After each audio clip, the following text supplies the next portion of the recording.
আসসালামু আলাইকুম ভাই বোন, আপনারা সবাই কেমন আছেন? আশা করি সবাই ভালো আছেন। আমি আপনাদের দোয়া অনেক ভালো আছি। আজকে আমি তেলাপিয়া মাছ দিয়ে পটল দিয়ে রান্না করার ভিডিওটা প্রথম থেকে শেষ পর্যন্ত দেখুন, আমাদের ভালো লাগবে। এখানে একটি ফ্রাই প্যান বসিয়ে দিলাম, রান্না করার তেলটা গরম হয়ে গেছে। এবার হলুদ লবণ মাখানো মাছটা আমি তেলের ভিতরে দিয়ে দিব। মাছটা এক সাইড হয়ে গেছে, আর এক সাইড উল্টিয়ে দিব। মাছটা কিন্তু আমি লাল লাল করে ভেজে নিয়েছি, এবার আমি তুলে নেব। আপনারা মনে করেন না মাছটা পুইটা গেছে, আমি কিন্তু লাল লাল করে ভেজে নিয়েছি। বাকি যে মাছটা ছিল এখানে আমি দিয়ে দিব।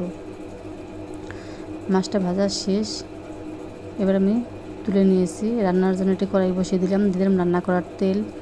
তেলটা গরম হয়ে গেছে, এবার দিয়ে দেবো পেঁয়াজ রসুন বাটা। দিয়ে তেলের সাথে মশলাটাকে আমি কষিয়ে নেব।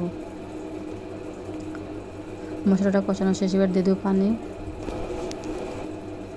দিয়ে মশলাটাকে নাড়া দিয়ে দেব। এবার দিয়ে দেবো 1 চামচ হলুদের গুঁড়ো, 1 চামচ মরিচের গুঁড়ো। দিয়ে মশলার সাথে হলুদ মরিচটাকে আমি ভালোভাবে কষিয়ে নেব। এবার দেবো স্বাদ মতো লবণ। মাছ ভাজা যে তেলটা ছিল এখানে আমি মশলার ভিতরে দিয়ে দেব। দিয়ে মশলাটাকে নাড়া দিয়ে দেব। মশলাটা কষানো শেষ, এবার ধুয়ে রাখা পটলটা আমি এখানে দিয়ে দেব। দিয়ে হালকা নাড়া দিয়ে এটা ঢাকনা দিয়ে ঢেকে দেব। এবার ঢাকনা উঠিয়ে নাড়া দিয়ে দেবো যেন নিচে লেগে না যায়। ভাই বোনেরা, পটল থেকে কিন্তু আমার কোনো পানি বের হয় না। এখানে আমি হালকা পানি দিয়ে পটলটাকে ভালোভাবে কষিয়ে নেব। এবার পানি দিয়ে নাড়া দিয়ে দেব। পটলটা কিন্তু কষানো শেষ, এবার দিয়ে দেবো পানি। দিয়ে নাড়া দিয়ে দেব। ভাই বোনেরা, তেলাপিয়া মাছ দিয়ে পটল দিয়ে রান্নাটা যদি ভালো একটা লাইক দিয়ে সাবস্ক্রাইব করে চ্যানেলটার সাথে থাকবেন বিভিন্ন রান্না দেখার জন্য। এবার একটা ঢাকনা দিয়ে ঢেকে দেবো। এবার ঢাকনা উঠিয়ে নাড়া দিয়ে দেব।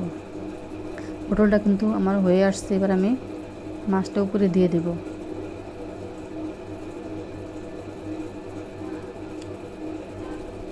এবার ঢাকনা দিয়ে ঢেকে দেব। এবার দিয়ে দেবো আমি জিরার গুঁড়ো।